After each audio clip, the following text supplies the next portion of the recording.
What's the meaning of Babbitt?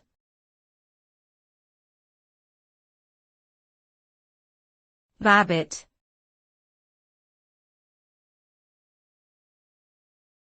Babbitt.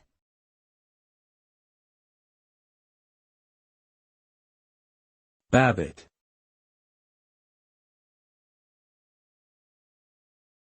Babbitt.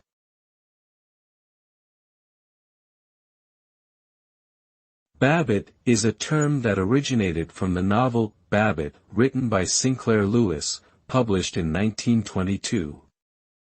The word refers to a person who conforms to conventional values and is materialistic in their pursuits.